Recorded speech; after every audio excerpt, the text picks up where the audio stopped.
Mic test, testing, standing. Our tables, testing stable mic. Testing table mic. All right. Testing standing mic. 1, 2, 3. Standing mic. 1, 2, 3.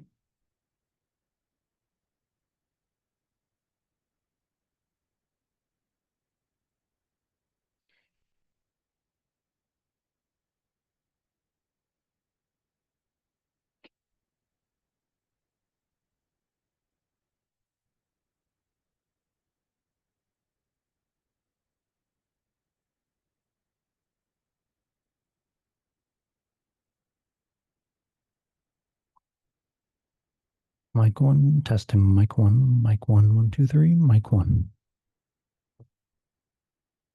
Mic 2, 1, 2, 3, mic 2, mic 2. Mic 3, 1, 2, 3, mic 3.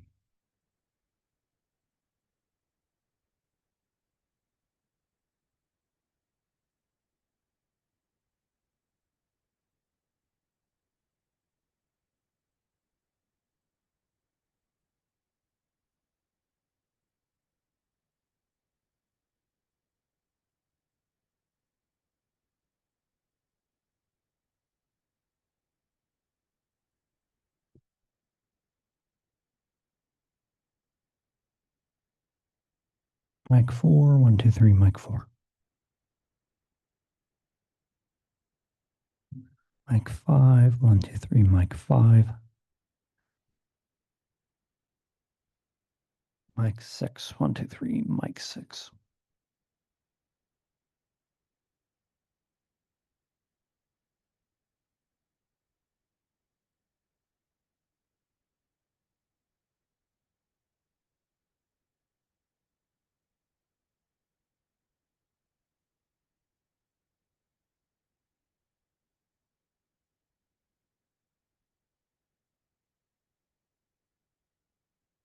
Mic 7, 1, 2, 3, mic 7.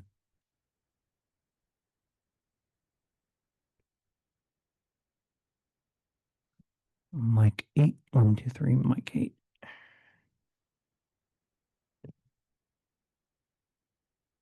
Mic 9, 1, 2, 3, mic 9.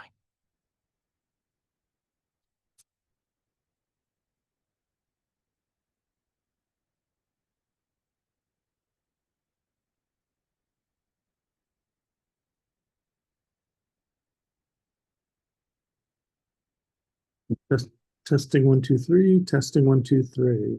Remote participant test. Testing 1, 2, 3. Test.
Order.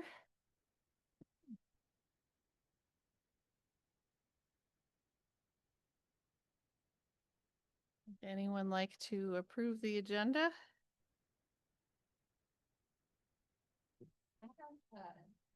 Request for a change to the agenda. Okay. We need to figure out who's going to be our chair. So I thought, right, is this your last meeting? Yes. Okay. So, Okay, shall we add that as item 3? We should add that. Just take care of it after we approve the agenda.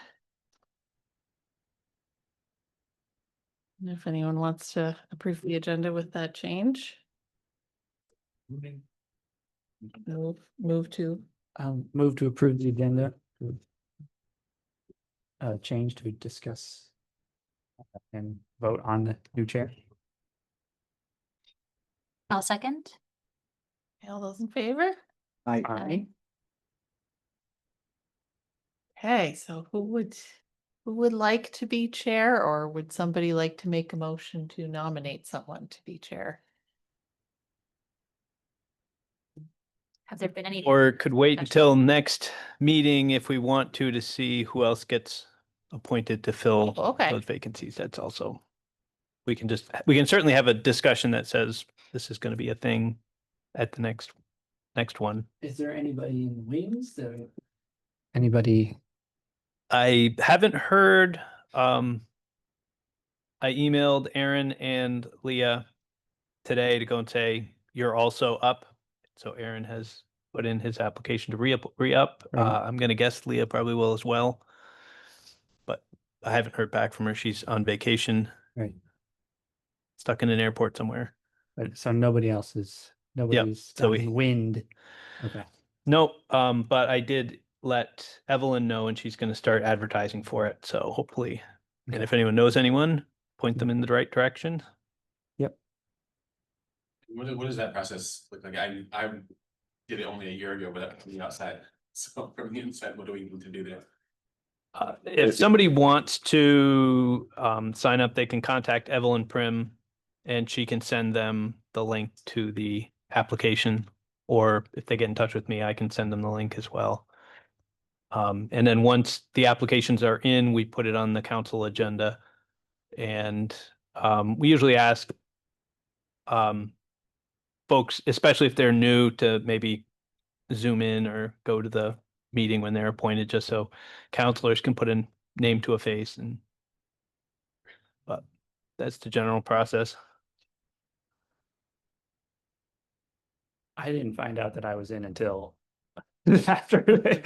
I didn't even know that anybody looked at my application. Yeah, we're trying to do a better job of inviting people to the meeting. We did find out, which like, why doesn't anybody ever show up? And it's like, well, we haven't actually been telling. Like, all right, that's on us. That's on us. We actually need to go and let you know you're up for nomination on your committee appointment. So we're trying to do a better job of that. Maria, as the current vice chair, what is your interest in serving as chair? I do not have an interest in serving as chair. Are you interested in continuing as vice chair? I would, unless there's people here who are like amped up and want to take over as chair and vice chair. You know? Okay. If there's an alliance brewing, that we didn't know about. I know, right? Tim and I had discussed, what Ariane had emailed us, and she'd said, also Aaron, like, feel free to. We were saying that maybe we would prefer to offer to one of the more senior members first. So, Aaron and Maria, I know Gabe is not interested. Yeah, I can do it. Okay. Unless everybody wants to do it. Doesn't sound like there's a lot of. When Sean and I chatted last week, we had similar feelings, which was basically very happy to be on the planning commission. And not necessarily chomping at the bit to be chair. Okay.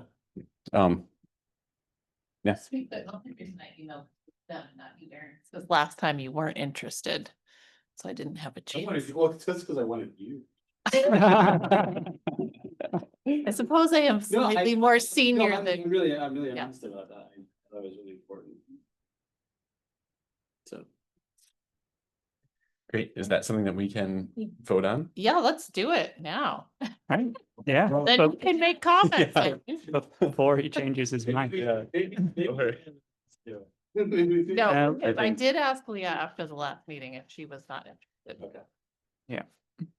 I had a feeling this might be happy. All right, well, I'm gonna say if we should probably just put that on the Okay. meeting for the 8th, just to make sure, because it wasn't on this agenda and we don't need somebody making a whatever about Okay. it wasn't on the agenda and therefore we couldn't make that decision. I So, think that sounds good. and I'll also check the rules of procedure to make sure there aren't other positions. I think we technically have chair, vice chair, and I think we do have secretary, although we do our own minutes. So we pay somebody to do the minutes, so it doesn't end up being a thing. But I should just check the rules of procedure before the next meeting to make sure we don't have any other positions. Okay. All right. Well, as comments from the chair, I have no comments other than thank everyone, other than to thank Mike for all your work and all the members of the planning commission for your work, and really enjoyed working with you. And And that's I it. think we all have to Thank- say thank you. Thank you. For all Yes. your work here, and you represented us on the regional planning, and just thanks. Oh, I went to maybe 4 meetings.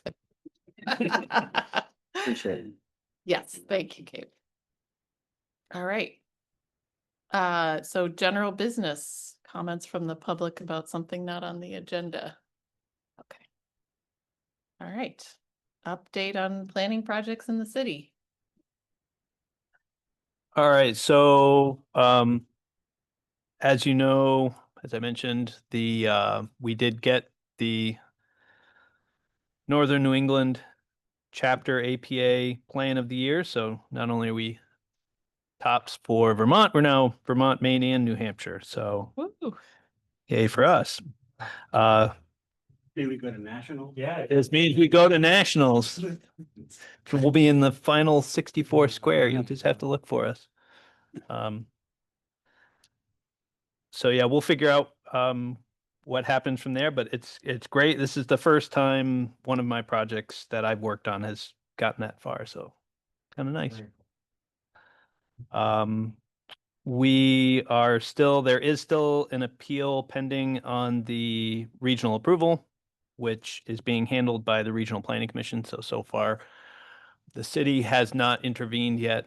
So we're just waiting and letting the RPC run that process, and we'll see what happens with that. This is Steve's appeal. Steve's appeal, yes. We have our grant applications that are due next Tuesday. So we've got all the disaster recovery funds that the state has. We've got 4 applications in going for the city, which we talked about a little bit at the last meeting. We also have, I've learned we have about 3 or 4 other projects that were submitted by individuals. Downstreet has 2 applications in for Heaton Street, for projects up there to try to get funding to help close the gap on some affordable projects over there. We've got a project on Northfield Street. It's a private project that they're trying to get funding for. I think it's for 28 units on Northfield Street. And I think that's it for the big ones. Then there's some Regional Planning Commission has some other ones that they're working on as well that may involve the city. So there's upgrades to the telecommunication towers and some things like that. So I think there's a lot of good potential coming out of this. I'll be very interested to see what ends up coming out.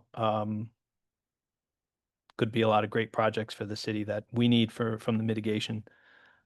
We just were notified today that we are eligible for what's called the Catalyst Grant. Most people call it the Northern Borders Grant. So we did get green lighted to put in an application. This is another one where you put in a pre-application, then they screen you and they approve your project. So we've got approval to put in that application as well.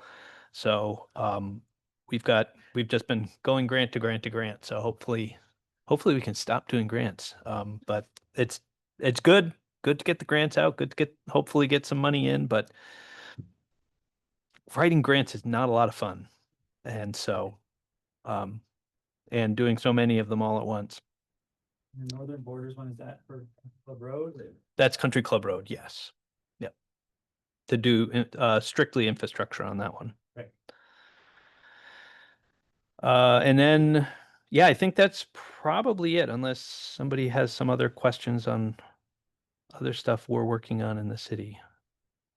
Maybe it was at the meeting that I wasn't present at, but this is I had heard that we have a new planning department employee. I'm wondering if you might be able to chat a bit about them.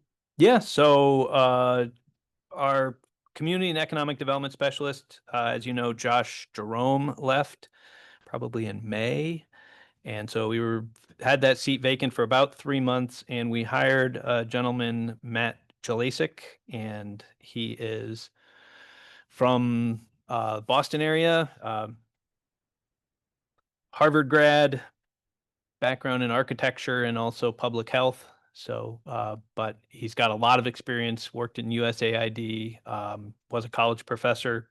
So he just is very knowledgeable about urban planning and these types of things. And, but he's not from the area. So he's kind of really getting the deep dive quick, learning all the issues and kind of getting caught up. But he's really great. Very much enjoy having him in the office. And awesome. Thank you. Have there been any other updates on Country Club Road? I think last time we talked, they were looking, city council was looking for a consultant maybe to. Oh, for the developer, yes. So we did have that conversation, and council did recommend moving forward with a developer. And we're getting a contract from White and Burke to get approval of. And so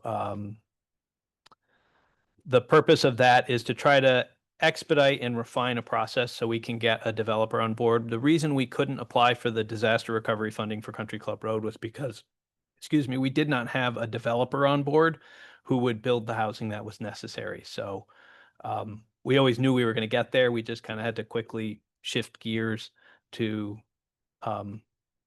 make that the first thing we do rather than the last thing we do. So we do anticipate a kind of a two-step process. The first step will be kind of getting letters of interest from developers. And we're hoping to have that process done by the end of the year, end of January, to get a group of, to develop the RFP, which we want to do really quickly, get that out, give developers a couple of months to decide whether they're interested in pursuing a project at Country Club Road. Then we would refine that down to an invitation where we would say, because it's very expensive to put together these types of proposals. So you really want to be able to go through, screen it down, and hopefully get between 1 and 3 people that we would invite in to say, all right, put together a more refined plan. Tell us very specifically what you would do so we can make a decision of we would like to offer a contract to X or Y firm. And so that's kind of the thought on the timing of that. And the hope would be that we could have a developer by, let's say, next year at this time. We could by September of next year. If that would give us the phase 1, we would select them. We would then give them 5 or 6 months to go through and put together a proposal. We would review that proposal, and then make a selection. Now, it's possible we may only end up with one qualified developer, in which case we would be working a little more back and forth with them for that 6-month period to kind of decide. But that's big picture. We really want to see what we get. We know there's a lot of development companies that are interested, but how many are willing to step in and say, yeah, we're willing to spend some money to investigate the potential of this site.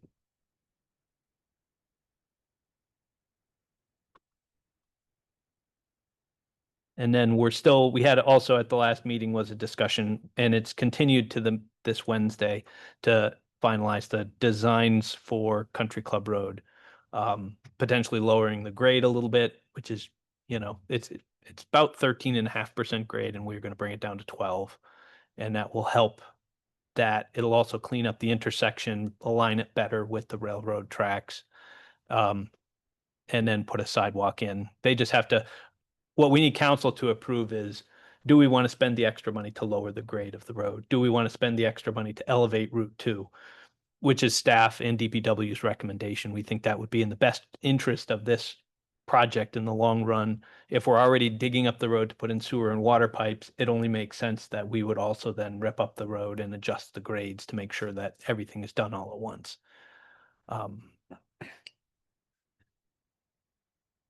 So that's a lot that's going on.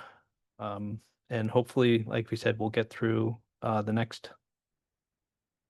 these next couple of weeks, get these grant applications in, and then we kind of get into the waiting game on a couple of things and let us start to get, as we have with we're doing the zoning amendment, we're going to be talking about that, but we really haven't put together any red lines or started to develop anything, which we're going to need to start doing, but we really have to wait till after we get through this window of the crunch time here, and hopefully the end of October, November, we can start getting you guys some red line versions of what we're thinking about, so we can start making some decisions.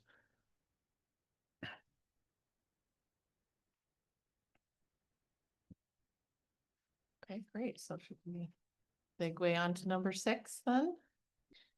All right, so continue work on the zoning and discussion areas in part 2. So I'm not going to go back and re-summarize what we talked about last meeting. So that was big picture. We've got part 2 up to the design review. We're not going to do design review. So we're really talking about the zoning map, the dimensional requirements, and those requirements that are in each one of those zoning districts, and then the use table. And Tim sent along, some color-coded ones, which I printed out just in case people wanted to have those, which starts to look at what uses are allowed, which ones are conditional for each one of the districts. We have had in the past suggestions for changes, and really at this point, we're just going to go through and start adding, writing down what are the changes we want. We can make a few votes if we want to start to say what we want in the draft. One suggestion staff had was to remove the municipal zoning district, just merge those parcels in with whatever's surrounding it. It's really not, sometimes municipal parcels get sold and they end up in their own district. So we should eliminate those just to clean things up. Nick has looked carefully at some of the zoning district lines, and some of them don't snap to their boundaries. And so he has a number of these that you'll never see at the usual scale of the map, but he just said if we're doing this, we'll clean up all those little node snaps and make sure this is as close to a clean boundaries as we can get them. We have had recommendations. I believe Gabe sent a recommendation to combine res 1,500 and 3,000, which staff agrees is an appropriate thing to do based on the fact that the densities have changed the way they have. Those really shouldn't be two separate zoning districts anymore. And there was a suggestion to merge res 6 and res 9, which I think is possible, but I think it's less clear than the first ones. So that's another recommendation that was on the table. I've also had conversations with folks. I've mentioned to you about Riverfront has been a tricky, weird zoning district. It includes areas such as Little Gasoline Alley, Domino's Pizza, Cumberland Farms, Dunkin' Donuts. That's in Riverfront, but so is that stretch of Berry Street that is after Nelson Street as it's starting to move out of town. So that's mostly multifamily The commercial that is out there might be some offices, some law offices, but that type of development doesn't exist. So they're really very different areas. And then Stonecutters Way is also part of, and Stonecutters Way are these large commercial office buildings.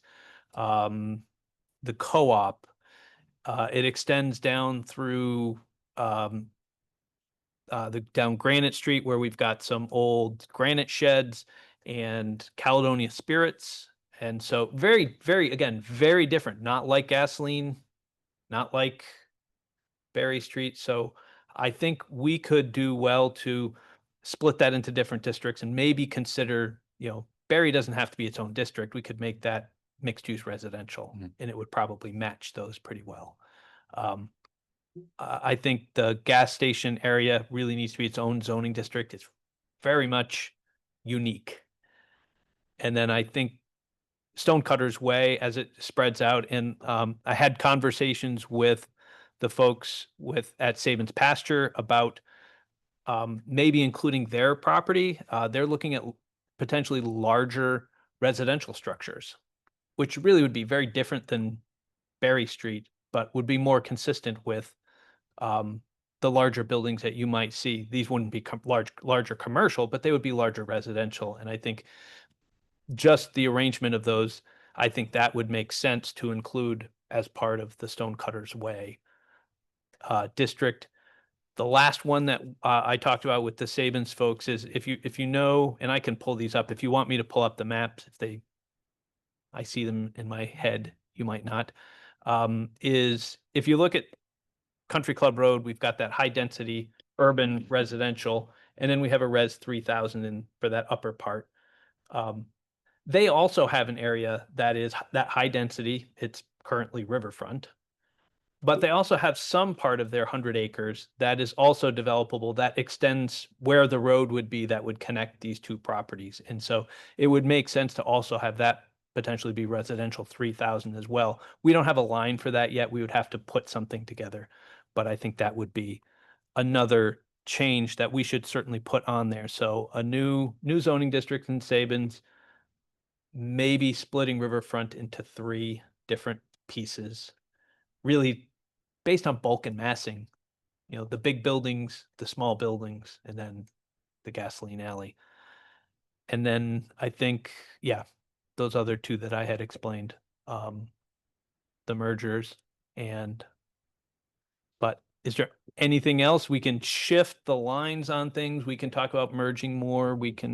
There's a lot of opportunities here.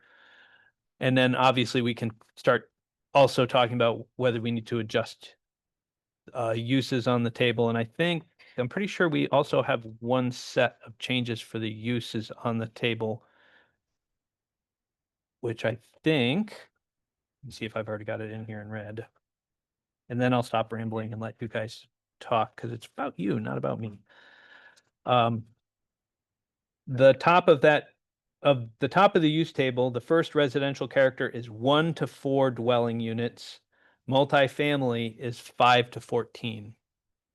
Well, we've just made the new rules say that everything up to 6 is allowed regardless of density. So we could have on that use table, say 1 to 6 dwelling units is the top line, 7 to 14 is multifamily, is the smaller multifamily, 15 or more is the larger multifamily. I think that change makes a ton of sense. And feels very aligned. So last meeting, I'd like to, I don't know if we can take some time to chat about, we had a lot of discussion about character of the neighborhood potentially being weaponized, even for 6 and smaller units, if there's steep slopes or curb cuts or something that pushes something to the DRB. And, I'm frankly, I just going through the city plan, just this chapter is, I don't know, it's a lot of pages. We don't have the time to go word by word and look at everything.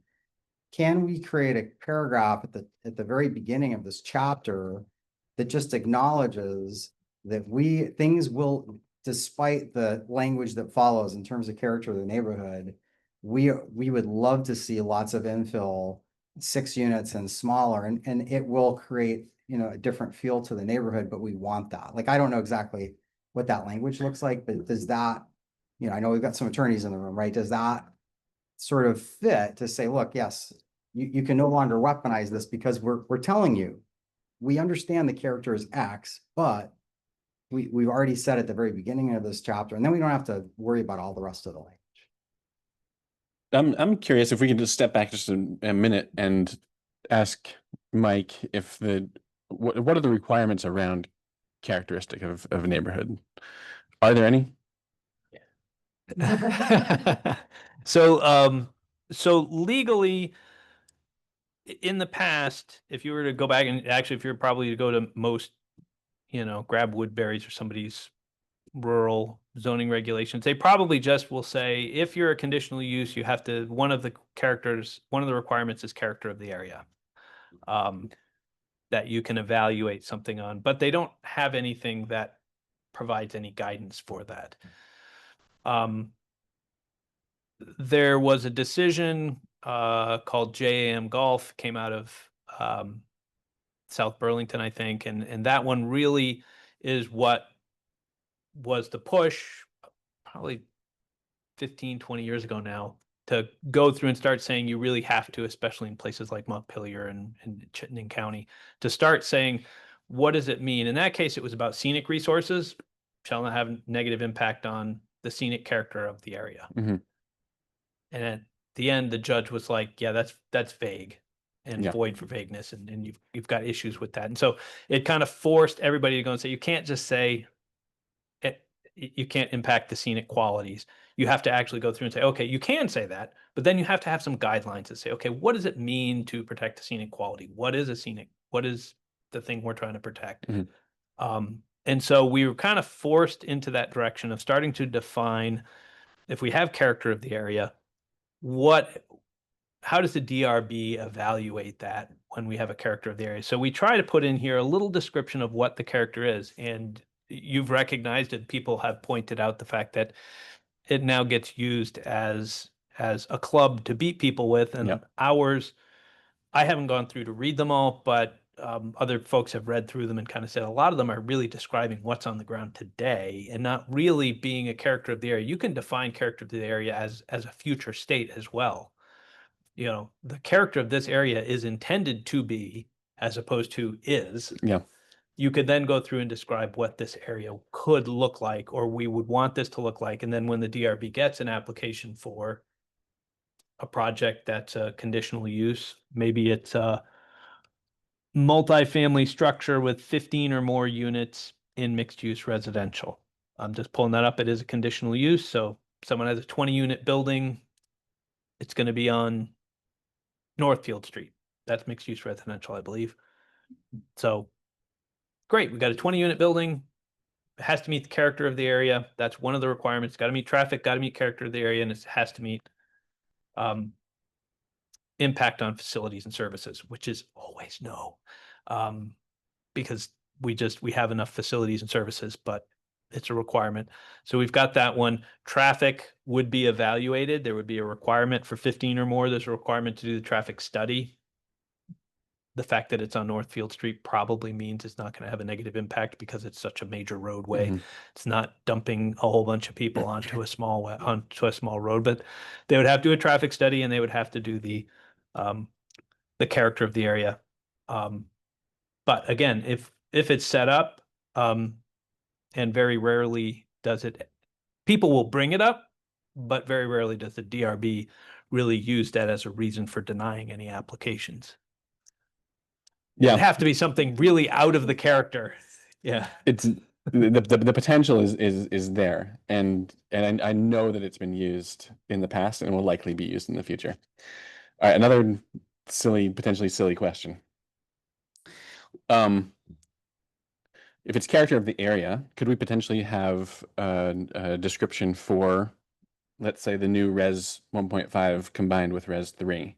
And that is the area, that's the zoning area, and we'll have a character of that area. I'm saying that is as like an alternative to a dozen to 15 different small neighborhood character descriptions because it really begins to pigeonhole each of these little tiny area spots within Montpelier when the future of Montpelier may not fall within those little silos so easily. So could an area be a zoning district? Yes, we don't, as Tim points out, we have called it character of the neighborhood. Big picture, it's character of the area in statute, but we've kind of narrowed it down to character of the neighborhood. And our zoning map breaks the districts into neighborhoods. So, and the neighborhoods have descriptions. We certainly can go back and combine them together. Some of them were because we had places like Riverfront where how do you do a character of the area for Riverfront when you've got such disparate areas? Well, if we're going to split that into 3 different areas, that goes away. Now we can have a character of the area for that.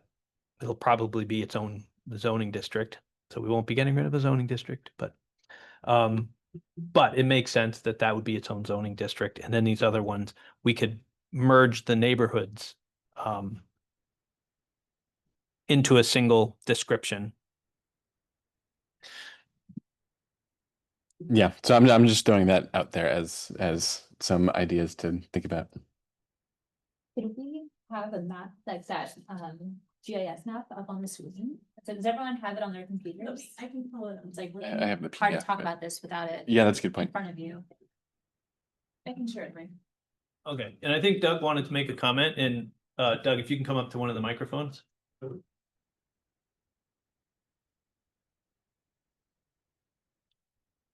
Good evening. My name is Doug Swarzy, live at 8 Judson Drive, Montpelier. And I have 3 concerns I wanted to share with you about neighborhood character. I'm going to reference sections, subsections, etc. I'll give you a copy of what I'm speaking from, but let me roll through it if you would, please. First concern, section 2113. Rural district and neighborhoods, specifically sub B, neighborhood character of Sabins Pasture. I'm requesting a rewrite of paren 5 to parallel CCR 2112B paren 1 Country Club. Suggested Sabins Pasture rewrite of 2113 B paren 5 follows. This 94-acre parcel includes 15 acres of riverfront and approximately 80 acres of rural. The property was part of an approved TIF master application. Sabins Pasture can provide housing now. The city needs to pursue acquiring infrastructure funds for access to facilitate high-density housing growth. The parcel also provides for future constructive collaboration with the Country Club Road site. The parcel enables residential buildings up to 4 stories with flexible rules in how it is designed without building footprint restrictions. Proposed development should promote a pedestrian-oriented design and connectivity with the pedestrian path. Now, I just indicated 4 stories. That leads me to my second concern. If we look at 2104 Riverfront District of the Neighborhoods, particularly F, and more importantly, figure 2.04, building height and restriction, footprint presently is 5,000 square feet max and height presently 45 feet. The building footprint and maximum height must correlate with the requested rewrite of 2113B paren 5. Comment 3 pertains to 2201H which is the Design Review Overlay District Design Review Standards, particularly paren 1, paren C, which is for projects that do not involve a historic building. And if we more in particular look at double I paren, new development, paren 3, orientation, present requirement is fronts parallel to street. Comment is need to incorporate the alternative opportunity to orient the building's front to solar south. And appreciate your consideration, if you would. I'll give my time. Thank you. Yeah. Thanks. Do you guys want me to turn on the lights here? So. So I think one of the comments that we got over and over again is that there are too many zoning districts. And I know it's because, yes, I kind of like, I understand both sides of this argument. But then when you step back and realize there's 14 zoning districts, or how many square miles is Montpelier? 10.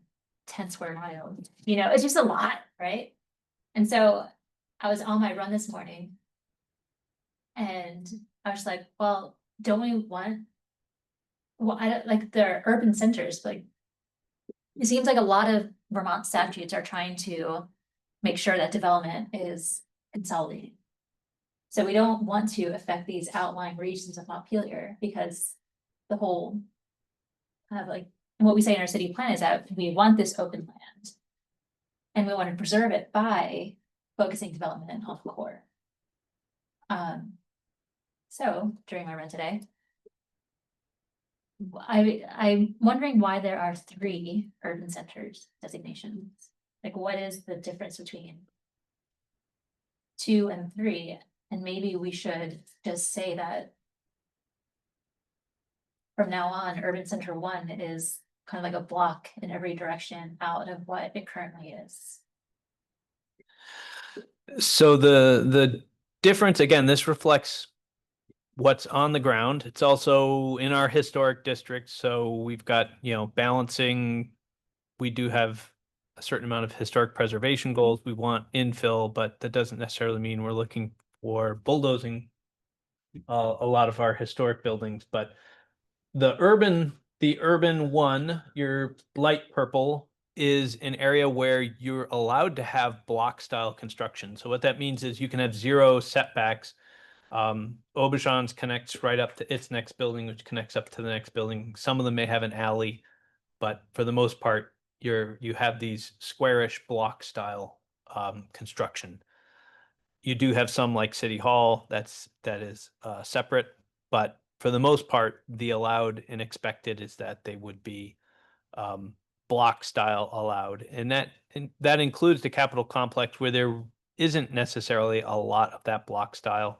They are really large buildings, so one could argue that, you know, you could have an urban center 4. But we included all that as urban center 1. The one, I believe, urban center 3 is your dark purple heading out to the roundabout. That area all have separate buildings. And so that's really it's just a character difference between them. So, and we tried to match that with, and you can see a little bit if you look at the parcel sizes of the medium purple on Berry Street, that's urban center 2. You can see that the parcels themselves are smaller. The buildings are generally smaller, except for the Catholic Church, in comparison to the other side. But I think we probably could combine urban center 2 and 3, but I think it would really be more for the fact that we just are trying to get smaller, you know, less districts. Well, there's demolition rules for historic buildings. So it's not like if we approve consolidating everything into one urban center, no one's going, I mean, they wouldn't be allowed to just demolish those like beautiful Victorians. and put up like a Blanchard block. Something that, like, even though the zone, because there's demolition rules against it, right? Yes. So they are protected in that Yep. sense. But if something were to happen where there was a fire, the reconstruction could look significantly different. It could be more blockish rather than, a rebuilt, not that you'd rebuild it as a Victorian, but you'd rebuild something as an individual building as opposed to a block that's waiting for its next block to attach to it. Right. But again, it's the plan and it's the zoning. And if the thought is, you know what, we don't know, one more flood and maybe a couple of these buildings have to be removed. We have that a little bit on the Elm Street got hit particularly hard, and there are some buildings that are going to be lost on that side, and it could impact, the reconstruction could be like, well, we already have some block style buildings. That's why it's in Urban Center 1. But that could certainly extend farther out towards the Spring Street intersection. To me, this is a question of, in 100 years, what do we want the city to look like? So, I mean, there is a sense that nothing is forever. Buildings, especially wood ones, catch on fire. That happens as part of just I think the organic nature of the city has to grow. So I'd like for us to think about how would we like it to grow, so that it's done intentionally and not kind of like piecemeal. And then, we could end up with a big old McDonald's somewhere, the big old drive-through, nice parking lot, or like a Lowe's or Home Depot, that could easily happen. It's happened in every other small city in America. I would like to see that not happen here.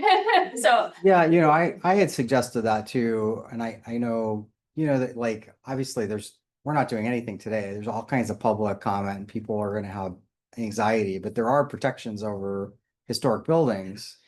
And, I think the reality of much of this space is that, flood, whatever the waters that we have are gonna dictate future construction, right? Whatever is gonna be, if something happens with a federal building or behind the federal building, like, we have to be real about what's there. It's like, look, you're gonna get flooded. And so you're gonna have to go up and build something and it will look different, but it's still in design review, right, Mike? So anything, even if we, I was thinking of Tim Heaney coming in and saying, look, I built that whole neighborhood, on up on Northfield Street, and the zoning regs were 40 pages or something.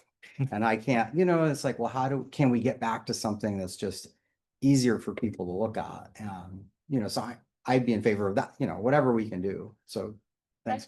People that wanted to move to a small, a smaller house, a smaller apartment in the walkable part of the city, and they couldn't, and so they ended up moving to Northfield Street. Because that's where the housing is. Yeah. I would love to see that kind of like development closer together. Because it seems that's what people want. They moved here to live in a walkable city. And I think we need to give them walkable housing too.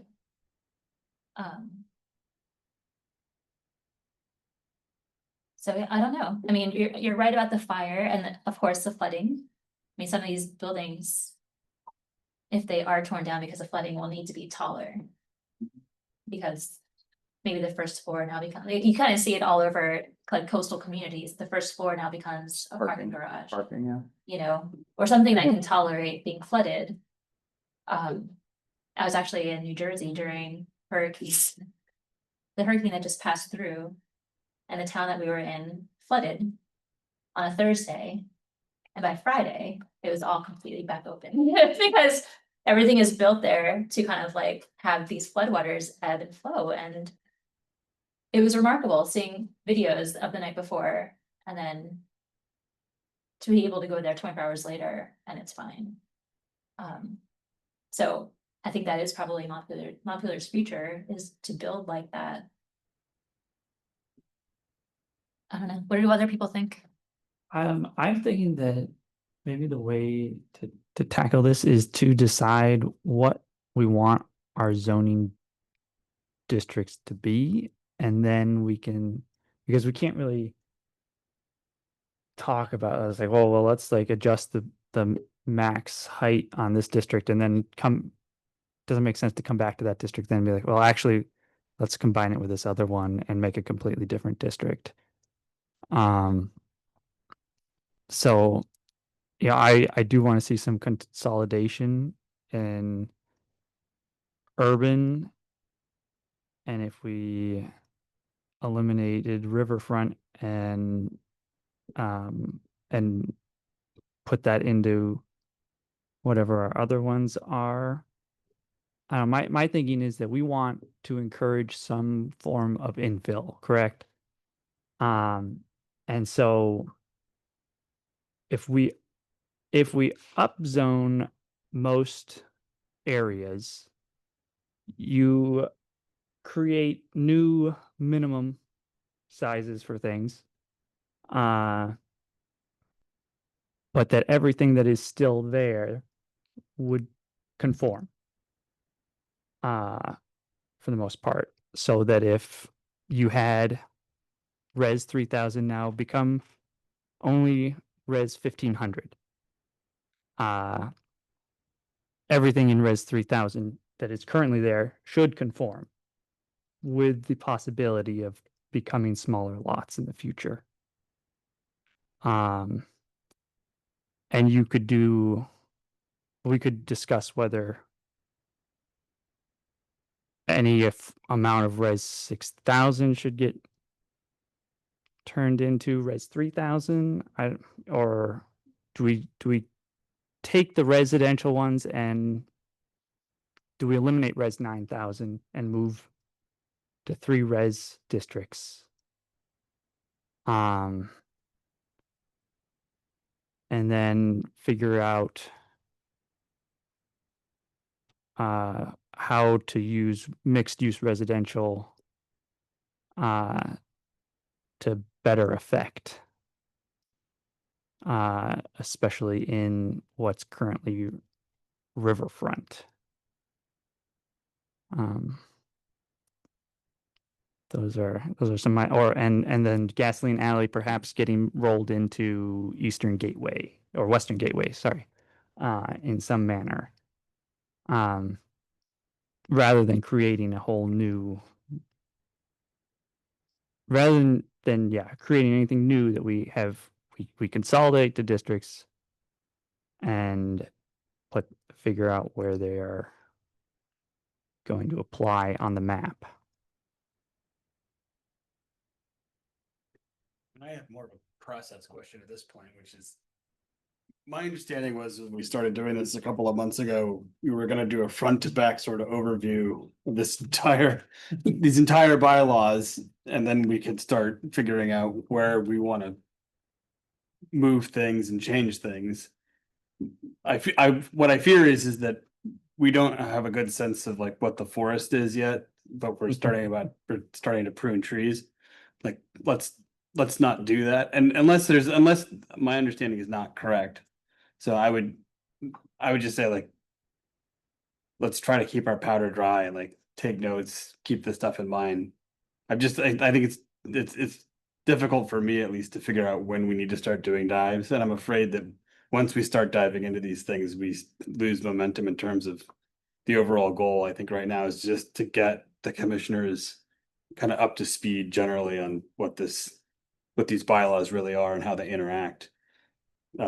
There's gonna be plenty of time to get our hands dirty with all this stuff. But that's just my thought. People disagree, that's totally fine. Yeah, I think we had talked about that, Aaron, that we were gonna less of making decisions, but in the very least, what we'll want to do is to keep taking down these notes and ideas where people are thinking about, so that way we can kind of bring it back around when we get to December and we're like, okay, now we've gotten through the whole zoning. Now let's go back and start thinking about, now that you all understand how major site plan works. When we talk about, well, if we make these changes here, these few changes here, that's going to make a big difference on, the comments that we heard about the difficulty of applications or this. It's like, well, we've excluded all these, or we've made those changes, or we've changed the subdivision regulations in this way. So that way now the process is much more efficient. the plan may still be 200 pages long, or the zoning may still be 200 pages long, but it's going to run much more efficiently. And again, I think the difference, getting a little bit to Gabe's point, a little bit of the difference between the world that that folks dealt with in the past is that the legal environment was very different back then. It's really changed a lot. It's a much more litigious, people used to have public comment. Now public comment is your foray into making your appeals. And so a lot of stuff is just by necessity, we have to have more words to be able to describe the same thing. And I think if someone were to sit down in a review process, you'd start to understand sometimes we're like, take the height of a building. Like, okay, height's 40 feet. What if the front of the house is here and the back of the house is here? How do you measure height? Well, now we need more words to explain how do you measure height.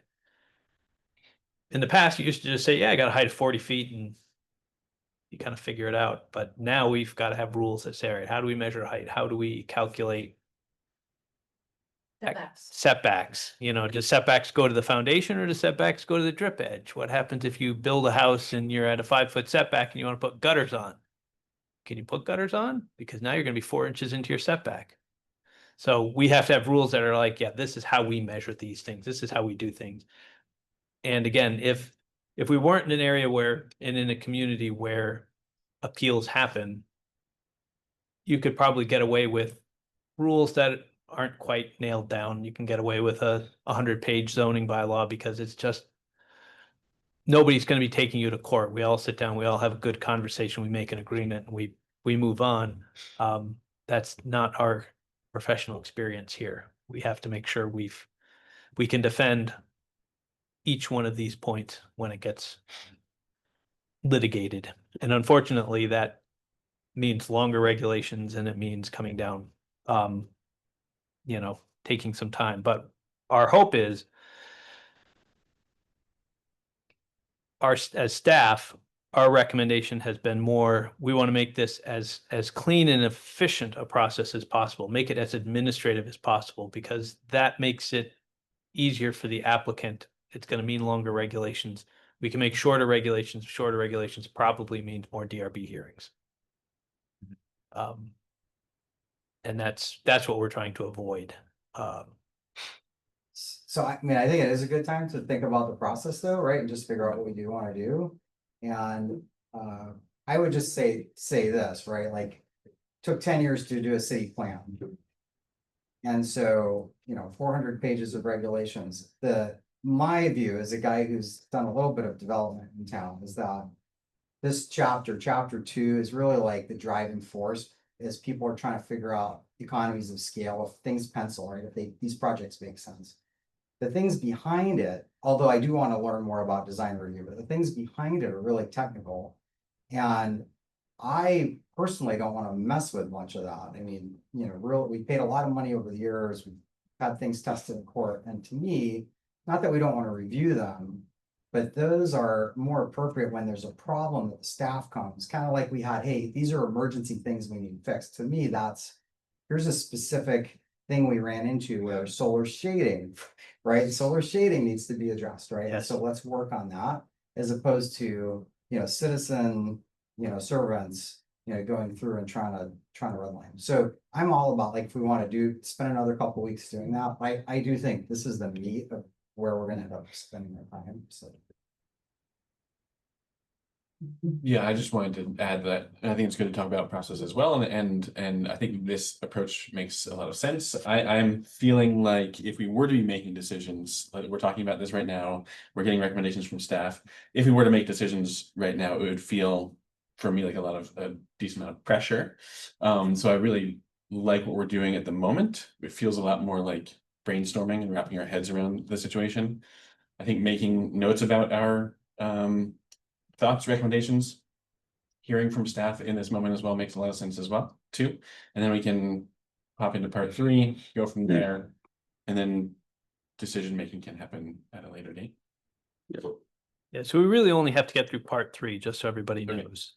Part 4 are your rules of procedure of how everything works. Those are all set in statute. 99% of that is something we either can't change, or you actually could be free to go through getting to the point of making the document shorter. You actually could go through and eliminate some and just go and say, appeals shall be per 4470 of the act. And that's a disservice to people who might be wanting to appeal, because they're like, well, what do I have to put in my appeal? Well, that's all written in statute. It's all written in this book over here. What we did is took the state law and rewrote it into the statute, into our regulations that said, if you want to appeal, these are the 5 things you have to include in appeal. These are the requirements. These are the things and how the process works. You need to warn it in the newspaper 15 days in advance. We don't have to put that in our regulations. That's in state law. We could just go and say, we are going to warn everything per state law, and that's it. And that's a conversation we can have over how much information do we want to have in our regulations. That is simply a rewrite of the state law. Because we put it in there because we feel we shouldn't be asking residents to go through and look at the statutes online to learn what the process is. We should be telling them what that process is. You know, who is an interested party? Who is an interested person? We could just go and say that's per state law. And actually, nowadays, we should probably go through and say this is per state law and this is what it's written, because for decades, the legislature never really changed much in Title 24, and now suddenly it's an annual thing. So Yeah. we actually may need to lean a little bit more on per state law, because they keep changing state law on us. But that's for another day when we get there for part 4, if we want to kind of look at that. But most of that is actually just text that's already there. The next section is really that's part 3. But we have a second half of part 2. Meredith has already been in touch with the DRC and the Historic Preservation Commission. So the next part, once we get done with our zoning map discussion, is the design review. So the overlays, and we only have one, which is design. And they really are interested in coming in and having a conversation with you about the work that they did to develop these design review regulation rules that were adopted in 2020-ish. Yes. Yes, right around 2020, they were adopted, give or take. But they put a lot of work into it. When we went to adopt the zoning in 2018, well, it was 2017 that was most of the conversation. There was a lot of pushback on the design regulations, and we decided at that time, Aaron was still here for that one, let's not make that change. Let's assign that to the HPC to go through and come up with some new rules to bring back to the community for consideration. And they came back with new rules. They're just going to explain that process, what the new rules say, and if they have any suggested changes, they'll let you know. And it'll give you really a chance to go and ask them. And then the DRC, I don't know if they'll be at the same meeting or if we'll have a separate meeting for them, but the DRC's Design Review Commission, they actually enforce the design review rules. So they were written by the HPC, they're enforced by the DRC. And there's sometimes a lot of misconceptions about it, because for 40 years before 2020, there was a completely different set of rules. And a lot of people had a lot of experiences, positive and a lot negative, about their experience going through that process. And sometimes people talk about how hard design review is. And I think it's really very different today, but we can have them describe both. Many of them have been on both the old rules and the new rules. And so hopefully they'll be able to answer a lot of the questions that you might have about those rules. And whether we need to adjust the map, do we need to adjust the map, make it bigger, smaller? Do we need the rules to change? But we can have those conversations at the next meeting.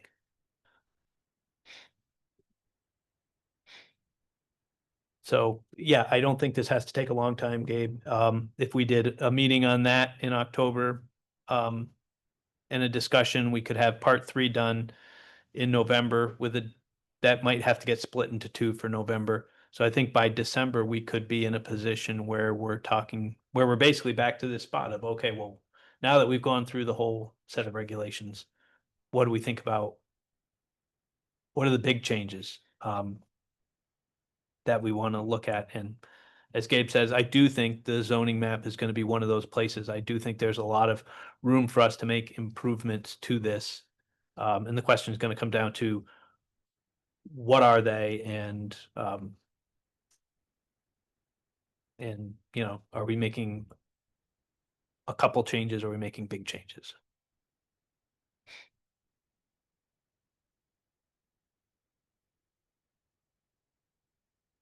I'm curious if we can jump back into some details Yep. here. Does that make sense? Yeah. I was wondering, Mike, from the beginning, at the beginning, when you were talking about staff recommendations, you were alluding to a combination of the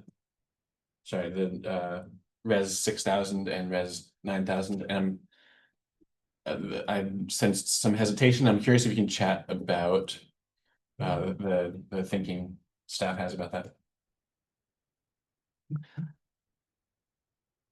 So I think, I don't think there's going to be the small p political things that are going to jump in with this.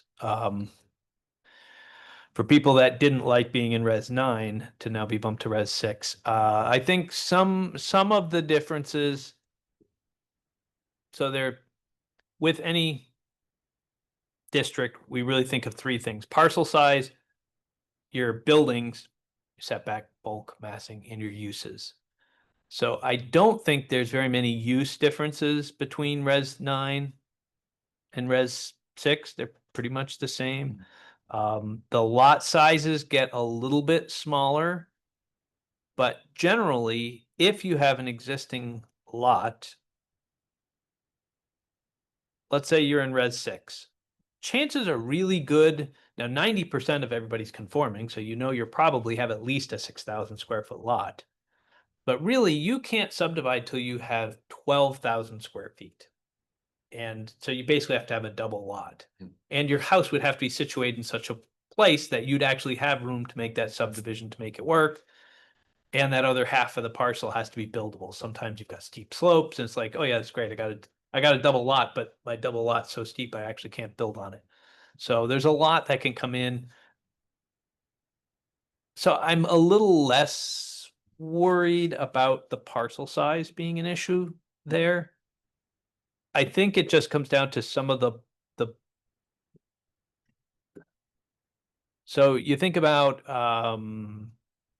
some of the bulk and massing. So you've got your places on College Street.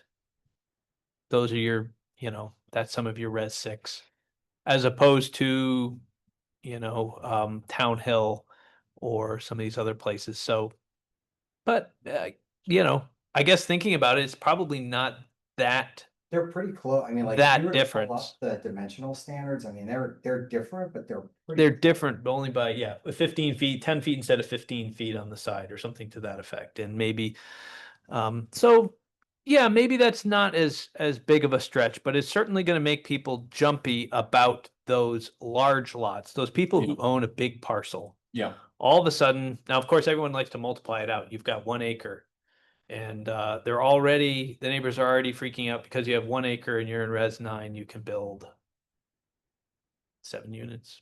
What is it? Whatever. Yeah. Yeah, you've got a lot more potential out there. And then all of a sudden that gets jumped to Res 6, and suddenly they can be putting 14 units out there. Yeah. It's like, oh. Yeah, it's a big difference. And frankly, if I'm putting on my little P political hat, Res 9000 has a lot of opportunity, in my opinion, a lot of opportunity for infill. There are city services that go throughout Res 9000, as I understand, and sidewalks that go throughout Res 9000. Less sidewalks. Res 6 generally has the sidewalks. Res 9, we're trying to get a little bit more, but Well, Res 9 has at least some. yeah. Meredith, I'd like to hear from you, and then I'd like to. Yeah. Just something that might help. Yeah. Would you like me to pull up the water lines? Sure.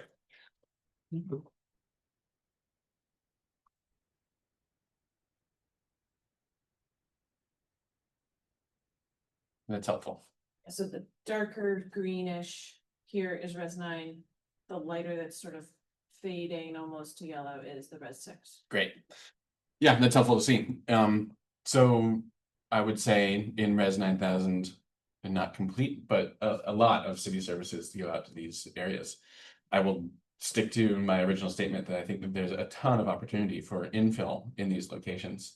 When you know, density is, there's a debate around density, whether it's highly dense or low density. I would like to see these areas to be higher density. It's also a lot of area. The res 6000 is really generally small. It's College Street, Ridge Street, a bit of Upper Main, First Ave. And, you know, if I think about the density of that neighborhood, I would love to see that throughout all of Res 9000. So, yeah, with that said, I think that a combination of the 1500 and 3000 makes a lot of sense, and 6000 and 9000 makes a lot of sense to me. Yep. And those are the policy decisions that you guys will vote on and send to council. So, I mean, we'll have our thoughts, but from an administration standpoint, we can administer either one equally. Yeah. One other thing about this map, so, and this kind of goes to what Doug was, one of the issues that Doug was raising.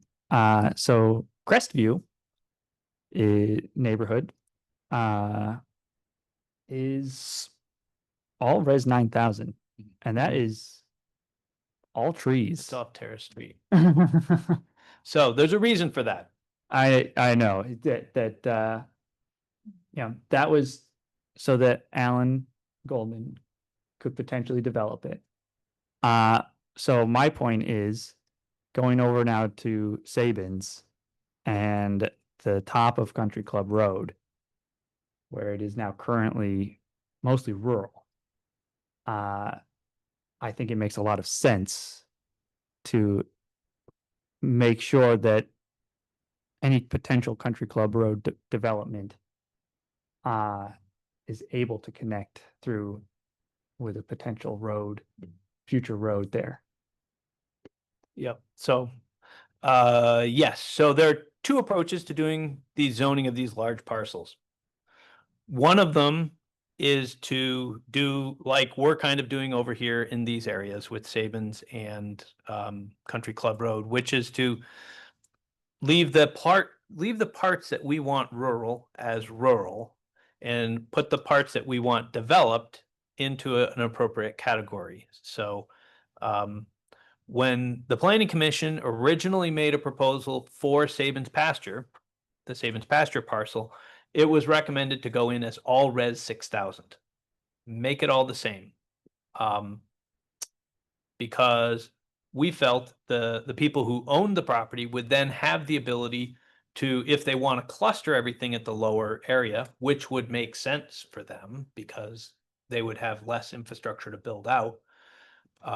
They would use a PUD or do some clustering to make that happen, and then they would conserve some area, and maybe they would have some low density housing in that other area, but they would have all Res 6. That was our sense. It's adjacent to Spring Hollow and those areas up there. That's all Res 9.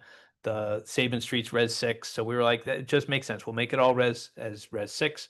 And council said, let's put Riverfront in the bottom to say that's where we want that to be and make the rest rural. If you were to actually do the math, had the same number of potential dwelling units, both like 450 housing units, but one kind of forced them into, you have to develop down here at this density and not at this density. And so we're trying now to change that. Alan's Crestview property is still in the old system of, there's a lot of Crestview that really can't be, and Alan would be the first one to say he wouldn't propose building. It's got wetlands and deer yards, and he would cluster these over in a place where the development is appropriate and conservation is appropriate in other areas. I think that and it is in our growth center. It is walkable to the downtown, which is why it's still zoned the way it is. And you know, if a project happens there, he's got a lot of flexibility to come up with good ideas.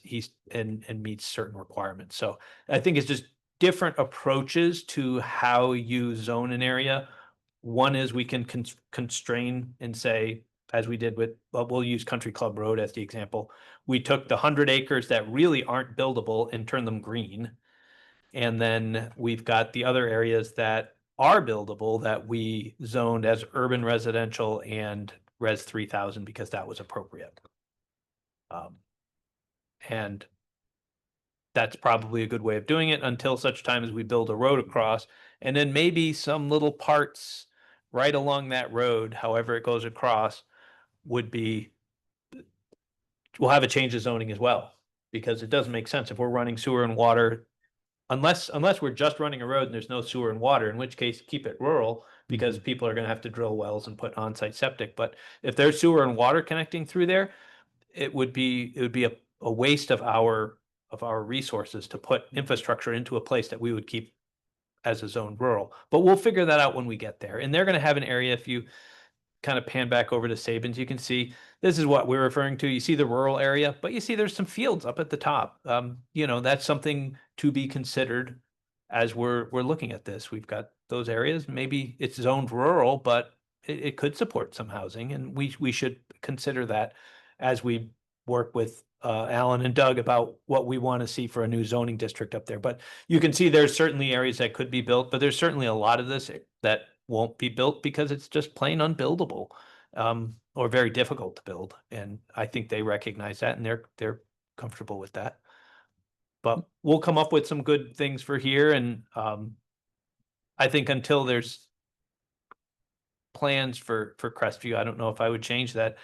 I like leaving the zoning in a general sense. You know, my professional recommendation would be in a parcel such as that, which is mostly forested, I would say, let's leave it as that and let him move forward with a PUD if he's ready to come up with a proposal for Crestview. Yeah, I would not roll back anything to be less permissive than it currently is. What's the urban residential zone? Oh, It's kind of a over here. It's kind of a unique district. That's the only place that it's found. And it really was to reflect the fact that the city owns this and we want to provide a flexible environment for our negotiations with any developer. So it allows up to 5 stories. It's got very permissive rules, but we can do that because we actually own the property. This is like the entrance to the country club. Yep, the Country Club Road in that lower area. Now, granted, there's also 14 acres of this that is being held in reserve for recreation. So there's a large chunk of this that's already been on a set aside. That's like, this was a big chunk, $1 million of the purchase price of this property was from the recreation fund for the purposes of having a place to put a Like over to space. so that way they could have a place, knowing that the Berry Street rec facility has issues. We're going to need another rec facility at some point. This isn't in the downtown, but it would provide an opportunity, especially if we got the buses running. If we had a loop that could get buses and everything else, we could help people get out there more efficiently. But we could put a larger recreation facility that could have tennis courts and basketball courts and other opportunities, maybe an indoor walking track for the community to enjoy. And then we would also have more outdoor fields because we lost a lot of our outdoor fields in the floods. Dog River Field is kind of more of a big dog park at this point. We lost those rec fields. We had a number of rec and park facilities across the street at Home Farm Way. Those got flooded out. So the Parks and Rec department really needed some space. So they've got about 14 acres. So kind of half of this peach colored area has been kind of set aside for them. And then half of it would be for the highest density residential. And we'll see what comes out of the proposals. Will this eventually be reorganized into the existing zoning? I think it would. It would make sense that it would. If let's say hypothetically the decision is we're going to completely change and we're going to end up with a lot of smaller duplexes, kind of more Res 3000 looking, instead of having this with some big apartment buildings, 4 or 5 big apartment buildings, maybe it ends up being many smaller buildings like Loomis and Liberty and those streets like that. Well, then we would have to rezone it after that. But at this point, in order to give the flexibility to developers to propose something, we really wanted to urban residential, you could do a res 3000 as your proposal, but you also could do some of these larger buildings. And then once we've got it figured out as to what we want it, then we can adjust the zoning and eliminate that district, because I don't think it makes sense. We had a question when we proposed this, where else would we think an urban residential might be appropriate? The only place we could off the top of our heads think of was if National Life decided they're going to start re-envisioning the Hill, to start going through and saying, you know what, we've got a big Class A office building. What's going to be the long-term vision for this? Do we think that's going to end up continuing to be a viable? Maybe it is. I hope it is. Everybody hopes it is. But if there's going to be a change there, maybe there's some larger scale urban residential. But that's really the only other large parcel that could fit. I mean, it could fit in maybe the lower part of Sabins, but I don't think it works. I think it's more likely that this will end up being more like Riverfront than vice versa. That this would end up having the same zoning as our new Stonecutters Way. Can you talk about Riverfront? I mean, to me, like thinking about Country Club Road and Sabin, like that could really, there's a lot of opportunity for redevelopment there. I know the co-op bought that lot, but it's like, boy, that's, I think of like the transit center, that's like a perfect place for sort of raised apartment buildings or something, given the river room to breathe. You sounded like there's a little frustration with that riverfront zoning. Like, what's the staff imagine there? Do you see that as connective tissue to Country Club Road, or what have you guys thought? My thought is, I would, just looking at districts based on their character. And when I think of character, I'm really kind of thinking of the bulk and the massing. And you just think about Stonecutters Way, and to think you drive down Berry Street, it's very different than driving down Stonecutters Way. And Stonecutters Way are these larger commercial buildings, office buildings, the co-op, and then as you go across on Granite Shed Lane, you've got the old granite sheds on your way out to Caledonia Spirits. And so these are all really larger structures. Now, I would not limit these to commercial. Some other places might have called this a commercial industrial district. I really want to see this infill with housing. And it actually, when it was envisioned, I wasn't aware of this.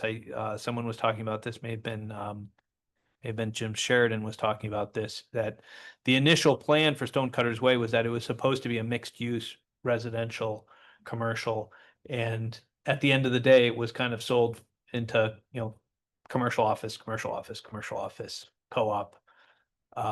But we have a number of opportunities. The granite shed that Connor has, he's fixed up. There's been conversations about the granite shed that's on the end, right on Granite Street. There's potentials at some of these, and the vacant lot with maybe the co-op considers putting in some warehouse and parking, but maybe they also consider residential. But we should certainly allow residential as a potential use in this whole stretch, because I think over time, that's, as long as there's more work from home, remote work, those types of things, I think there's going to be more conversion to apartments, and we've got to look at that potential. I just look at walkability and it's like, Yeah. so great. I mean, so good. It's also the, who was here last week to talk about kind of bringing the city back to the river, John. Oh, John Copan. Yeah. Yeah.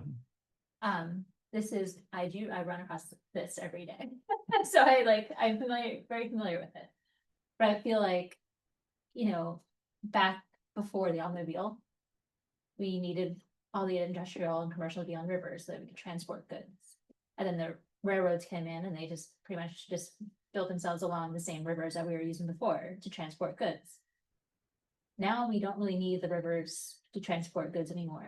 And it'd be nice if that, I mean, I could see this area being, like you're saying, full of like residential buildings, like a waterfront, actually like a place where you can actually go and enjoy the waterfront, you know, like it could be beautiful. I run across there every day.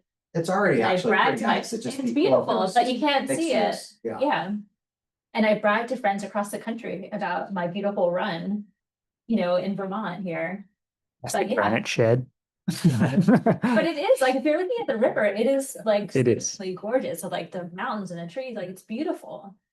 But we are cut off from it, from all these industrial uses, which are no longer really even used, because it doesn't look like all these warehouses are full. Yeah. Yeah, I think kind of rezoning that to some like future idyllic vision would be great. Yeah, and as much as we want residential everywhere, I also want to leave open the possibility of commercial space. You know, like who wouldn't want a birch grove there too that they can pop to, right? That is also something I want to have as a possibility. So like not a res 6,000 but more. I mean, like a actually, kind of, mixed it's one of the use. things Mike mentioned, but actually, it is, the current zoning is actually really flexible, and I kind of liked it, but he kind of mentioned like he didn't like it. No, the only thing I didn't like is the fact that the bulk and massing don't work because the zoning is really geared towards Berry Street. So it's really looking at small stuff. So if you want to build, something big like the co-op building, or if you wanted to build a larger residential structure, you're automatically going to have to go in for a waiver of the footprint requirement, because it's talking about, you know, the largest you could have is a 5,000 square foot footprint. So you're like, okay, well, it doesn't take long. You've got houses with 5,000, you know, big house, but you know, 5,000 square foot, you're going to very quickly, you know, you look at Caledonia Spirits, the Granite Sheds, the co-op, they're all vastly bigger than that. So it would make sense to have a district where we could adjust that. So that way these are more permitted uses and not having to go to the DRB because I'm going to build a 9,000 square foot footprint building. It's consistent with the Stonecutters zoning district. And then Berry Street can keep its same, or like I said, I think Berry Street also could very easily convert into mixed use residential because it does have a number of shops, offices. It's more residential than the commercial, but at the same time, I don't think that's enough to throw it out of a mixed use residential, but we can compare those numbers to make sure that the, you know, the lot sizes and everything match, but I think that would work. Fairly straightforward. I mean, we've kind of moved a few chess pieces around, but we still end up with roughly 12 zoning districts. But if we were eliminating the neighborhoods, you've taken an entire layer out. So that may be one of the considerations of, and then you don't have the neighborhood descriptions because you've got a district description that would be in there instead. So it might shorten things up, tighten things up. We could talk about, again, if we're talking about consolidating and working on things, how many places can we eliminate the architectural standards because we already have? If the entire district is in the design review, then why do we need the architectural standards? Maybe we can move those out because that's going to be addressed through the other regulations. Can I ask about height? I know I've brought it up a couple times in different forum, and I get the sense, like, I don't know if Meredith's got a name, but I get the sense that it's just like, oh, we don't want to talk about height. And I feel like in the downtown, if I were looking at doing a new building, right, I mean, I'm sorry, I know we say whatever you guys, I know you have the official water stuff. My wife works at Green Mountain Care Board. I saw the video, that was 12 feet of water when it was cresting and stuff. It was crazy. There's no way I would build any building that didn't, I mean, it's gonna be 20 feet before I'm gonna put anything good, right? It's gonna be what you saw down in New Jersey, right? It's gonna be like, hey, parking or whatever, it's something that can be completely washed out. To me, I feel like we need to give people another floor or two just because of the water. But I felt like maybe you guys aren't, that doesn't resonate, or maybe that's just from meetings you've had with the community before. My general recommendation has been just that for the most part, we have a 60-foot limit in the downtown. And almost nobody meets it. So, I mean, there's a lot of room for people to add more up above. And the question starts coming in, if we allow 6 to 8 stories and people drop a 6 to 8 story building next to a 3-story building, because that's what's, a lot of the downtown is really three-ish. You know, I hear that, and then I go 3-4. to Burlington and I look at what SD Ireland did over the mall, and I'm like, doesn't affect the skyline, like, it's cool. Like, I'm so glad, I mean, it took them forever, but I'm glad that they're finally, opening up some of those apartments and stuff. So I mean, I know Yep. that that's what people are gonna say, but there's plenty of awesome historic towns that you go to that here's the historic town, right? Go to Park City, right? It's like all the old, it's so cool, right? Here's this old cool mining town, and you got a big Marriott that's whatever, 20 stories tall. It doesn't change the historic awesomeness of Park City. Still awesome.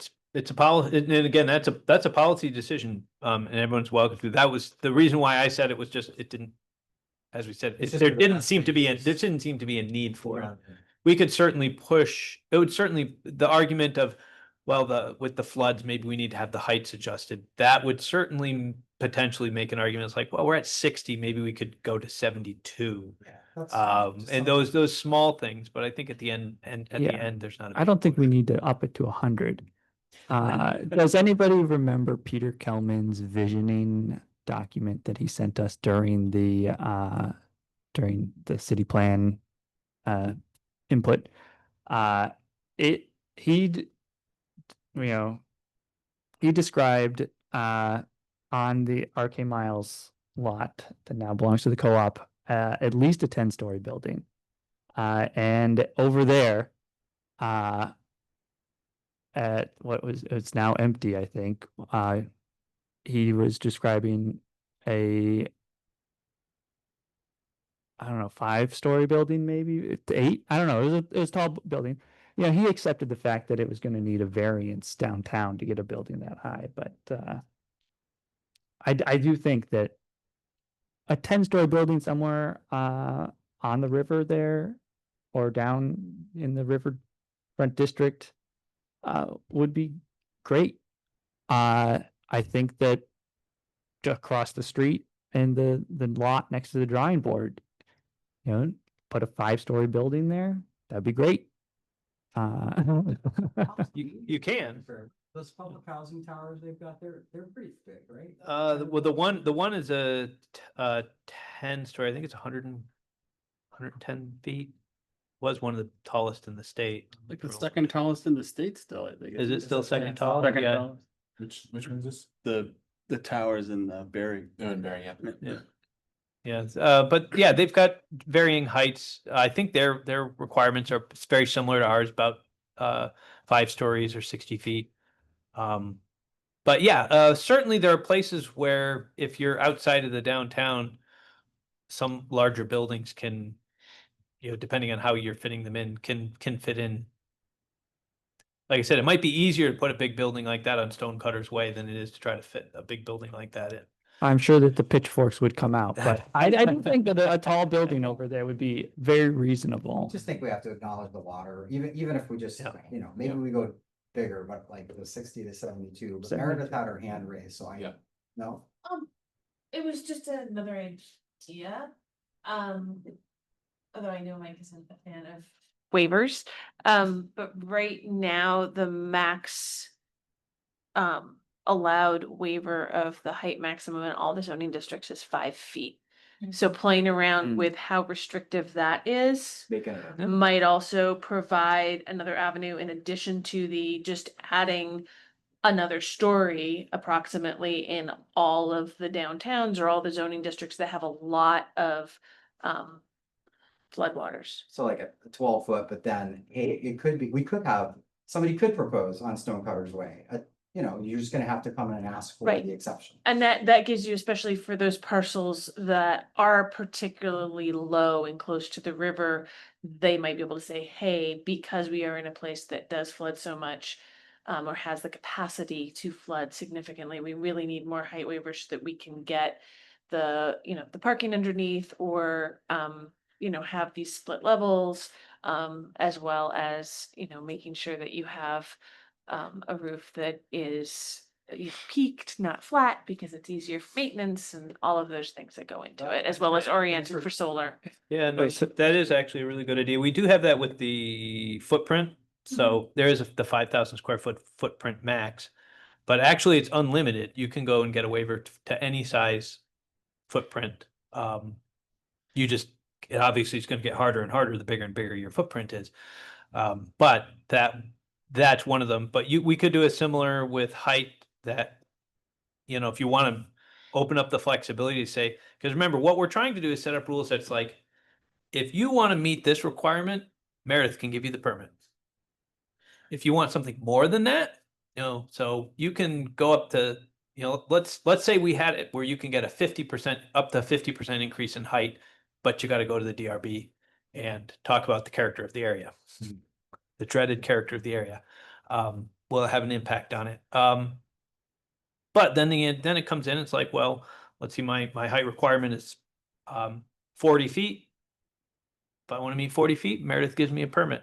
If I want 55 feet in that zoning district, I'm going to be taller than the buildings around me. We're going to have a hearing and we're going to have a conversation about it. In some cases, it might be my building backs up against this hillside, or I'm in a low spot, and therefore the height really matches the surrounding buildings when you look at it, or whatever. Or it's just, you know what, this is going to be a really cool building. It's at the end of the street. All the other buildings on the street are this height. At the end of the street, it's going to have this bigger, grander building that looks awesome. Let's hear the stories, but having the flexibility gives the developer the opportunity to think about how we can do something different with a site. But again, the rules are, if you want your quick and easy permit, then meet these rules. We get you your permit and on you go. If you want to have those special treatments, then we allow it. I think wherever possible, it's important to codify in zoning regulations. I think that waivers are fine to have, but going in front of the DRB with any level of waiver that you're asking for, I think you're going to get a lot of opinions presented, and sometimes, maybe often, it will not go through the DRB. So I think wherever possible that you can have administrative approval, because it's codified within the zoning regulations, that is going to be a huge advantage to getting housing and development done. And I will take this opportunity to just very briefly talk about the DRB hearing that happened last Monday, where a waiver was requested, was for a curb cut. And it was in an area in Res 9000 that the requirements within our zoning regs say that it has to be 45 feet minimum from another curb cut or driveway. And this should have been a waiver that went through the DRB 10-minute conversation and approved, in my opinion. It ended up being an hour-plus long conversation. The quorum for the DRB was 4 people, which meant it had to be a unanimous decision. There were neighbors and non-neighbors who had very strong feelings and opinions about what could potentially in the future happen on that piece of property, which was not in discussion that evening. What was in discussion was the very minimal waiver for a driveway that would have been less than 45 feet from another driveway. And they decided at the end of the meeting to not approve the curb cut. So this feels to me like listening to that conversation happen is where my opinion comes from around really codifying it in the zoning regulations as much as possible, because when waivers are head to the DRB, you will get a lot of very strong opinions, folks that want to push back against housing throughout our city. And as much as there can be administrative approval, I think that's where housing is going to happen in Montpelier. What road was that on? Town Hill. Yeah. I 100% agree. I mean, I just think, I think the height thing is gonna be, I think it's gonna be contentious. It will be. But I think that if we can push forward with some, height opportunity codified in zoning regulations, or at least recommended to city council. Yeah. I think we should take that opportunity. And I think it's important to note that making these regulations more permissive, these changes are not going to happen overnight. They're not going to happen next year. That this is just like generational change for the city. Yeah. Allowing generational change for the city, that unless your neighbors all around you all sell their property all at once, nobody's coming through to level neighborhoods.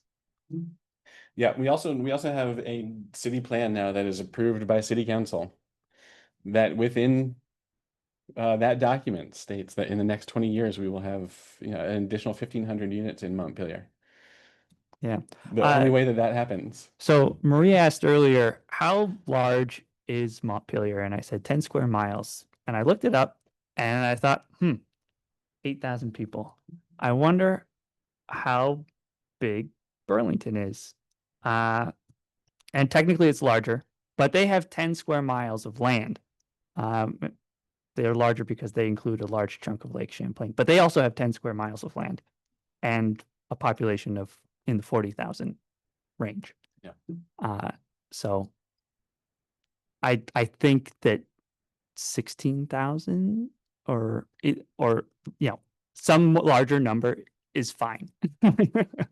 It's doable. There's a lot of opportunity in Montpelier from really large parcels that could be developed, should be developed, and a ton of infill and new height opportunities. The other thing I'll just say, like, I think is we're talking about this conversation, the bigger projects. And there's there's a process and there's lots of changes happening there, right? And so, but when we're having little infill projects that we know are the heart of what we really need to, like, in terms of this, hey, what do we codify? What do we allow there to still be, big community discussions? I think the more that we can empower as much infill as possible, like that really is important. Yeah. Yeah, I think a lot of people don't recognize the amount of infill that we've been having so far. And, I think what did we have last year? I think we added 27 new housing units last year, I think was the count. And it's kind of like, oh, but people don't even notice it because really it's a lot of these infill. It's an accessory apartment here, it's a duplex here, it's a triplex here, it's a yeah. Oh yeah, but it's just people Hey, let's do think, this. oh, I don't want that. That's going to be a lot of change. I don't want that much change. And it's like, we just had 27 units and, the sky isn't falling. If we keep doing this, yeah, we're going to notice that building on the corner is different, or that's now a duplex or a triplex, but it's not having the change that I think that opponents want you to believe, that when we have this infill that it's going to drastically change how things look. I think for the most part, you're barely going to notice that increase in population and that increase in dwelling units.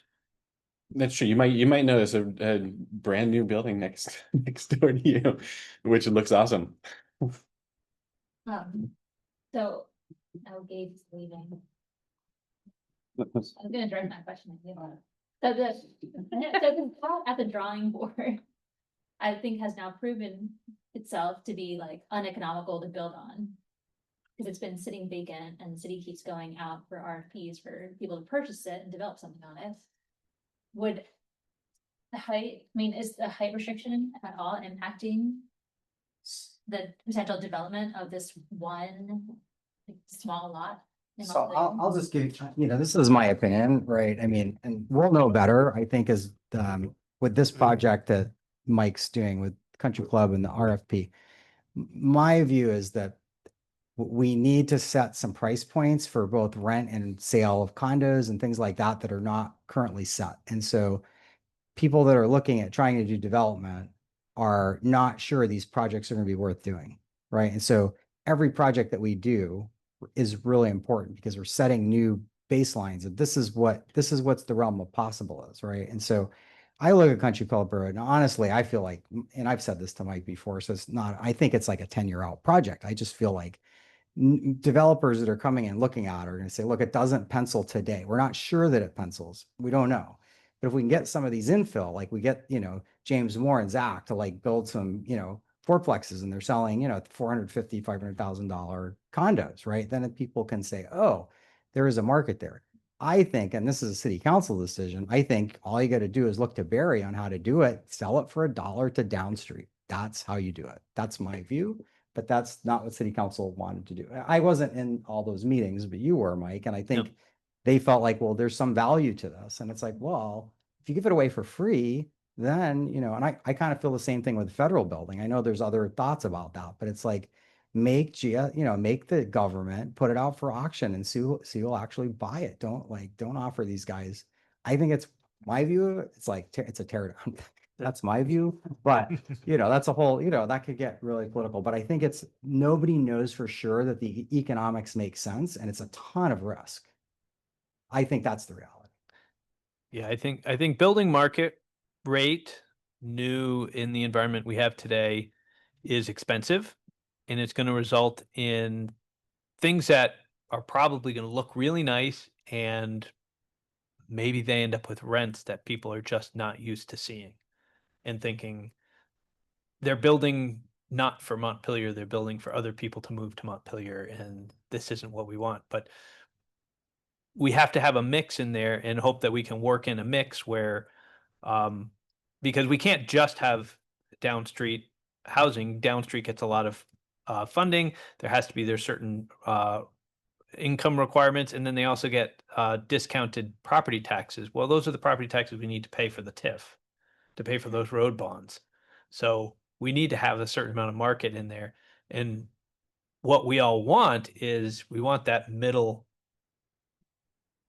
income housing that, whether it's rental, we want the whole range. So we've got room for folks who are either retired or young. We've got places for them to rent and own, and we've got condos. We just kind of need a whole range. Unfortunately, what's marketable, what works in the market right now is more on the high end or at the low end. And we're still kind of stuck with how do we get the middle going? And that's the challenge. Isn't the economics that currently things are renting for a lot higher than they would be if not for a housing crisis? So you build these new beautiful buildings and you charge a high rent for them. That's going to also result in all of these other rental properties maybe devaluing, right? Because a middle class can now actually move in because Their value just won't go up as fast. Yeah. And because the people who can afford the market rate, same. When I lived in San Francisco, our rent was only $500 more than the rental for and so it is pretty striking. Like the rents are very high here for things that shouldn't garner that much rent. So so if we were able to build new buildings that were beautiful and those became like the expensive apartments, then there'd be more opportunity for middle class to move into these. For people that can afford It's that, older. because right now, if you can't afford a really nice apartment, there isn't that room available for you. So it drives up the cost of the medium quality buildings all of a sudden charge a high quality rate. So yes, my answer is yes to everything. I just know as we get going, people are, if we built our first project and it was all at 2,800 and $3,000 $3,000 rents, there'd be a lot of people up in arms about, wait, we just gave a whole bunch of, we sold it to them for $1 and gave them all these breaks so they could go and rent these things at costs that nobody can afford. Well, I think there's going to be a mix. That would happen with Down Street. Wouldn't happen with Down Street, but we've got to have a mix because Down Street doesn't have to pay the same property taxes that Oh, we right. need to pay the. That's- Every other building in town is run by Down Street. But Exactly. but I think we need that mix. True. True, and I think that's what we're looking at is. You know, that is, it's not just like, oh, it's an empty lot. It's like an empty lot that's like actively devaluing our town. You know, like it's unmown, Oh, for the 1216 full of main, litter. yes. You know, like any use would be better than what's currently happening. And I think it's gonna take time. I think people will come around to looking at that lot again. Which one? 1216 Main, that's the Drawing one board. next to the drawing Next to the board. drawing board. I think it'll come back. I think we just need to, the flood and everything has kind of changed how people look at stuff, I think, and but I think we will see these, and I think things will start to come together. That's my hope. I mean, I'm the planning director. I've got to. Steam, right? Like we're just gonna have some successes and then, Yeah. then new people will look at things differently, but we get, more of the stuff we do, the better. Yeah. I mean, I guess the question is sort of bring this full circle. You know, we're talking about flood resiliency, we're talking about providing incentives for developers. The question really is like that 16-foot cap, like that 60-foot limit in the downtown district is like, is that enough? I don't have the answer to that. I don't develop it, but I'm assuming that everything that goes in, this probably includes the federal building at some point, like you gotta add 12 to 15 feet on that first floor for a parking garage or, you know, whatever, to provide that flood resiliency. Like, I don't know how much, you know, is 4 floors above that make it viable? Or does it have to be 5? I just don't know. So that's kind of the, Yeah, Yeah. and I just don't know where Yeah, we get the information. I Like, think it's mean, really- we've gotten some really helpful feedback from some developers, and I think that's super helpful to say, like, what does that look like? All I know is like the new buildings we put in or the retrofits we do to the existing buildings are going to look different than what Main Street looks like now. And we just got to get over that hump. I mean, we're gonna get resistance from that, but I think, you know, to Sean's point, like this doesn't happen overnight. It's not like somebody puts in a 100-foot tower on that lot tomorrow. It's just, but I'm most concerned about sending strong signals through whatever revisions we make here to developers to say, you know, we welcome some of these like moonshot projects. Yeah. You know, and obviously, you know, section 4 is like, there's a lot of process involved to do that, and that's protective, but, yeah, there's just a lot of new pieces, but it's this discussion is great so far. And also bringing things back full circle, back to like the urban center 1 designation. So I've realized that area of East State Street, that's like before, well, it's kind of like as the hill's rising. I've always loved all of the kind of like, it's like there's houses within houses, you know, like there's like little alleys almost. And I just realized that is urban center 1. And is that why those buildings can be there? Because it's not, there isn't that, because they are allowed to build to the block, right, with urban center 1. Yes. And Yep. so if we designated urban center 2 and 3 as urban center 1s, then we could get those infill projects of like the building behind the building would emerge, right? And new construction in the flood zone has to all be elevated, doesn't it? Yes, yeah, Yeah. yeah, no matter what, you'd have to meet the flood requirements. And we did, you know, an interesting project that had been proposed at one time, it didn't end up going anywhere, was out where the TD Bank next to School Street and the old Necky building, there was a proposal to put in a 6-story building to kind of take those, because they were kind of damaged and weren't sure if they wanted to renovate or replace. And so the thought was, well, if we combine those parcels, we could put in something much larger. And it was just kind of something that a previous owner had talked about. And but again, it was like, hey, that would be an interesting change that would really kind of add a lot to park underneath and have those 6 stories. And it was like, wow, that would be a big change in that part of the town. But I thought it was a great idea. It didn't end up going anywhere. But it was just one that I think they were putting the feelers out to see what was possible. And so people do consider these and think about them. Whether they actually make it and go is another question. I will say there is getting to Gabe's point, or maybe it was Aaron's, about the question of 6 stories. There is actually certain things in building code, I believe, that if you go to a lot of places, New Jersey and Connecticut and places, a lot of stuff gets built out at 6 stories because I think there's a building code. They make the first story usually commercial concrete and steel, but then it's wood frame above, and there's something like a 1+5 building, and it's a pretty standard building because once you go one more story above that, it all has to be steel. So you can wood frame.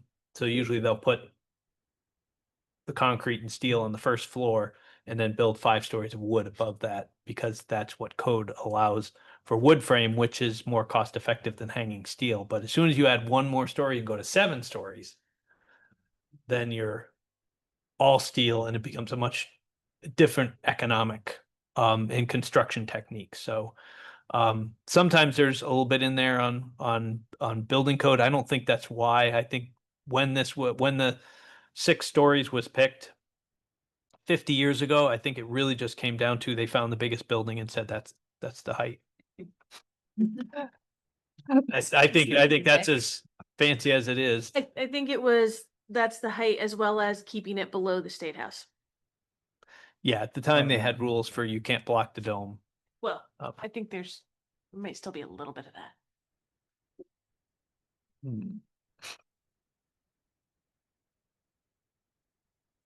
So, all right, well, we're getting to 7:24. So we've got a lot of notes, and if anyone has anyone here, anyone online or watching, we certainly watch your eyes. We'll keep taking ideas. Just keep throwing ideas. We'll put them all together. And again, as Aaron pointed out, let's go for getting through the whole process, review the whole document, and then kind of come back with an understanding of, okay, what's going to make the most effective change in making the process efficient and effective. And really, we've got to remember back that our zoning, this is one of our tools to achieve our city plan. And so, our plan talks about a lot of things from protecting the environment to being safe to creating housing. So we really need to make sure we're making sure that our zoning regulations match up with our plan.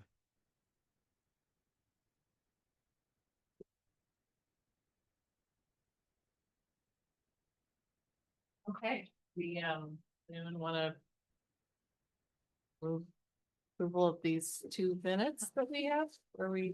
Yeah, I would just note on the last meeting that Steve Whitaker did speak. So that again, sometimes I think that the generic thing says were no members of the public, but as much as regular as Steve is in his attendance, he is still a member of the public. Oh, yeah. So just scratch that. Oh, the comment is below it. Yeah. Stephen Whitaker Yeah. spoke, but right above it, it says Yeah. no members. Yep. All right. And I had on the 11th, I meant to make these changes before I sent it out, but I didn't. For my notes on the 11th, it says approval of the agenda. There was a motion and a second. According to my notes, the motion was by Tim, the second was by Leah. And down below, continue to work on the new zoning. Discussion of part one, it said Mike and Meredith reviewed the pending changes. Meredith wasn't at that meeting, so it's just Mike reviewed the pending. So those would be the edits I had for the 11th.